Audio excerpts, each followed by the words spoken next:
शेतकऱ्यांचा विरोध आहे. लोकसभेच्या निवडणुकीच्या अगोदरपासून ज्या पद्धतीने आता कॉम्रेड गिरीश फोंडेंनी सांगितलं की रेखांकन बदललंय. मग प्रत्येकजण एखादा आमदार त्याच्या जर जमिनी आणि त्याचा प्रकल्प जर बाजूला जाणार असेल, एखादा चंदगड सारख्याचा जर आमदार तिथं मागणी करत असेल आणि जर रेखांकन जर मुख्यमंत्री वारंवार जर बदलत असतील तर शेतकऱ्यांच्या या लढ्यामध्ये कोणत्याही प्रकारचा फरक पडणार नाही. शेतकऱ्यांचा लढा हा तीव्र आणि उग्र होत जाणार आहे.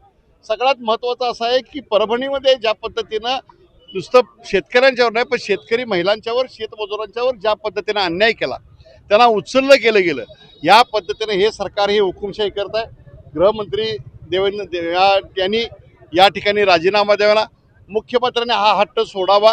कुणाची तर एखाद्या ठेकेदाराची सुपारी घेऊन, अदानी अंबानीची सुपारी घेऊन जर लोकांच्या शेतकऱ्यांच्या शेतावर जर नांगर फिरवणार असेल तर शेतकरी कदापि सहन करणार नाही. कोल्हापूर जिल्हा यामध्ये खूप अग्रेसर आहे. प्रत्येक तालुक्यामध्ये प्रत्येक जिल्ह्यामध्ये हे आंदोलन सुरू आहे. किमान पक्षी सर्व निवडणुका आता पार पडलेले.